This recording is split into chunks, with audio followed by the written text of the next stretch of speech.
Adesanya mo kí ọ Rafatu Titilope mo kí ọ òní lọ́jọ́ bí rẹ̀ Rafatu lẹ́yìn ọjọ́ bí rẹ̀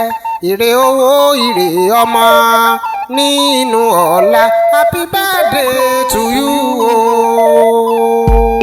oníṣu ló níyàn màrúwò ló lọ́gọ́mọ̀ ọlọ́kà ló ní ìgbàkọ̀ àyàn ló mara tí yóò fi kọ̀ǹgọ́ ọwọ́ ẹ̀dá ó yá nílé Adesanya Rafatu Titilope aya Adesanya Yakubu Ọlárẹ̀wájú ni mo fẹ́ máa kí ní kíkì tìyanu ayé òní jalè kọ́ pé wọ́n ni ayé òní ṣá ọlẹ́wà máa ṣàmì àdúrà gbogbo March 11 lọ́dọọdún lọ́jọ́ bíi Titilope Rafatu ò ní tẹ́ láéláé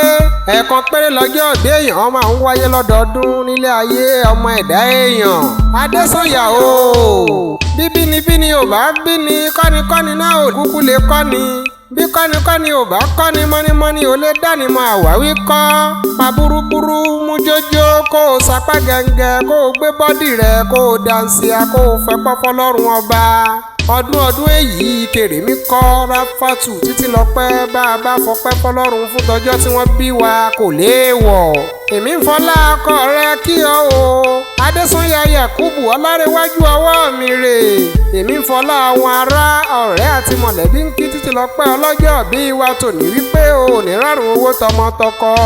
ìdààmú ó kéré ó tóbi kò ní wọlé tọ̀ ọ́ ò ní sánná ní ayé ó yá o nílé Rafatu Titilope n ó ya Abigi n ó tún ya ti Bashi oníkan òní ó yá nìṣó níbẹ̀ ọmọ Abigi Koko Ojotumoro rè o ọmọ ìfàràlákàyé àjogún ẹ̀rí ọmọ ẹni dádé owó ọmọ ẹni tẹ̀pá ẹlẹ́kẹ̀ ọmọ olówó kì í ṣọlọ́run àṣírí rẹ̀ rébò ni ọmọ lápẹ̀hún sí gbogbo màtìkọ̀ tí kọgi ọgbọ́n ọmọ ògbìgbà tí gbàrà àdúgbò tí gbàrà ilé tí gbàrà oko ọmọ ìfẹ̀yìntì àbá ẹni tí a ń fẹ̀yìntì nígbà tó bá ṣòro ọmọ oṣòbìnrin múdà ìwọ ni mò ń kúkú ń kí ọmọ Bashi Eluwoye o ọmọ Bashi Eluwoye ń pẹ̀lẹ́ ọmọ olówó joyè méjì pọ̀ ó tún retí ẹ̀kẹta ọmọ òjòyè èkóyè ehun ní jẹ ọmọ olówó ń du oyè olówó làáfi oyè lọ ẹnì kankan kì í foyè lọ máa bẹ ṣe Adesanya Rafatu Titilope níṣọjọ́ bí lọ́wọ́lọ́wọ́ o àṣẹdún máa dún àṣoṣù mọ́ṣù àṣèyíṣà mọ́dún àṣèyíṣe púpọ̀ àṣèyíṣe míì nínú alálà pẹ̀lú dẹ̀ra gbogbo March 11 lọ́dọọdún lọ́jọ́ bí Rafatu Titilope aya Adesanya Yakubu Ọlárẹ̀wájú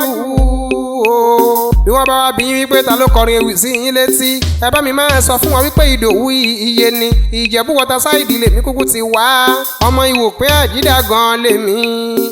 Ìdòwú ọmọ Ògúnbàjò.